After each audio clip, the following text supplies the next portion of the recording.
Coming up at this weekend's World Golf Championship, we can win $25,000 if we can correctly predict head-to-head matchups and give them a winner.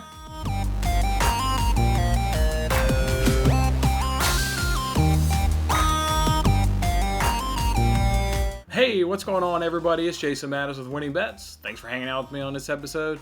That's right, this is one of the free contests that we play, and it's over on the NBC Sports Predictor app, where we can win $50,000 on this weekend's World Golf Championship at the Concession. All you gotta do is correctly predict 8 head-to-head matchups and give them a winner and give them a winning score, and you can take home that $50,000 prize. If nobody can do it, they'll still give away a guaranteed $1,000 prize to the group of people that got the most right. Nobody got that jackpot right last week. Last week, in terms of how we did, we got 4 of the 8 head-to-head winners right, and my winner, DJ, finished 8th, so it wasn't all that terribly far off there, but not good enough. Obviously, need to do better, and that's what we'll look to do this weekend. Last year, this tournament was won by Patrick Reed. Patrick Reed, he had 18 under. It was a really good weekend for him, although this year is at a very new course.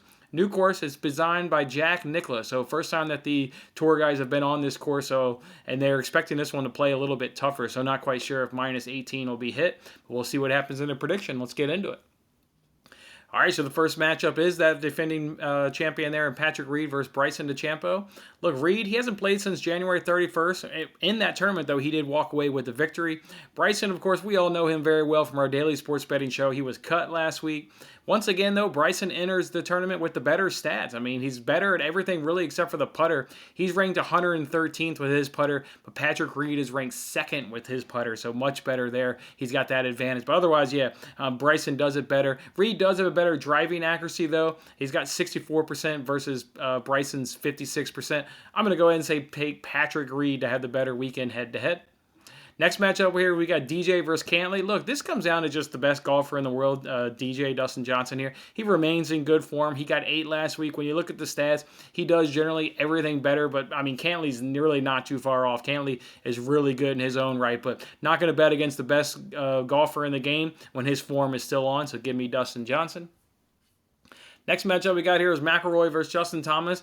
Mcelroy was cut last weekend. So was also Thomas was cut last weekend. Thomas played really bad. Of the two, Mcelroy just missed the cut where Thomas was bad. He had a really bad weekend. About even off tee to green. Thomas is better with the putter, ranked 53 versus 114. He's better around the green and approach the green. He's ranked 28th to 16th.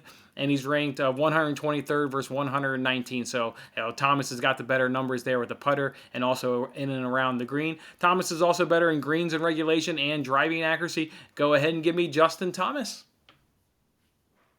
Next we got here is Rahm versus Shaffly. Look, Rahm was 5th last week. Shaffly was 15th last week, so both of them had good weeks. Shaffly had par or better in all of his rounds, so even though he got 15th, I mean, he was still really good in all of his rounds. Two really, really even golfers. Boy, when you tear into the numbers, there's not a whole lot of separation between these guys. I did find a little bit of separation. It comes with that putter. Shaffly's ranked 6th, where Rahm is ranked 127th. I'll take the guy with the better putter. Go ahead and give me Shaffly to be the better head-to-head.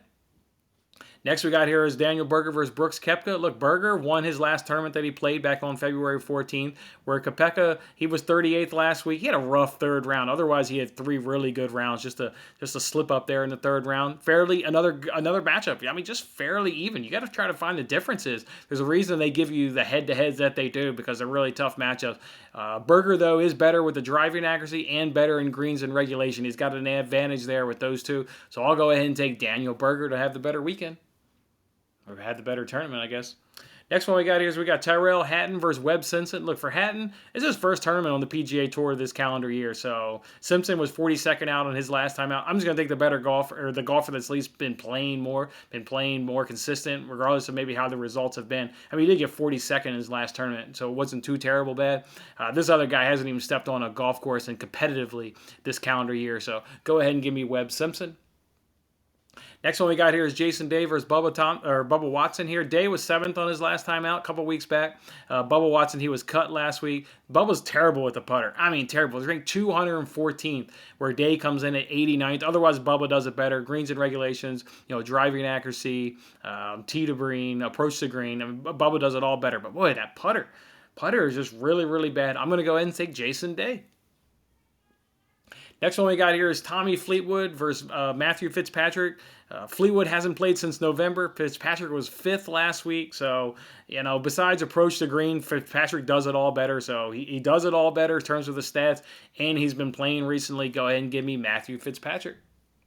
Then the last one they give here is Abram Anser versus Carlos Ortiz. Both these guys were cut last week. Both Anser and Ortiz all got the score of 144. So different results in terms of the rounds, but while they were both cut, they both got the same score of 144. Last three's not been all that great for Anser. Been cut, 5th place, cut. Ortiz a little bit better, went 29th, 4th, and then cut.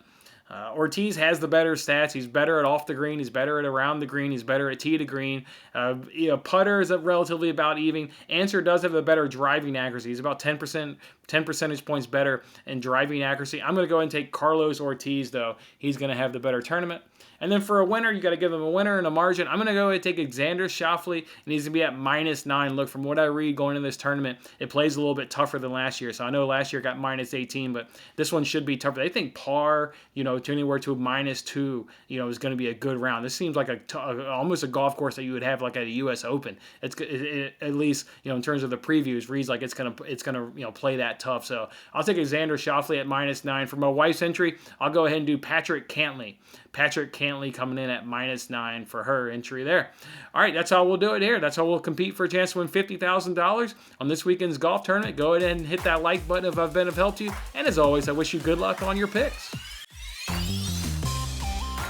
Thanks for watching this episode of Winning Bets. I'm Jason Mattis. I'll see you again when we are celebrating the wins and making more winning bets. Don't forget to like, comment, share, and subscribe for more winning bets.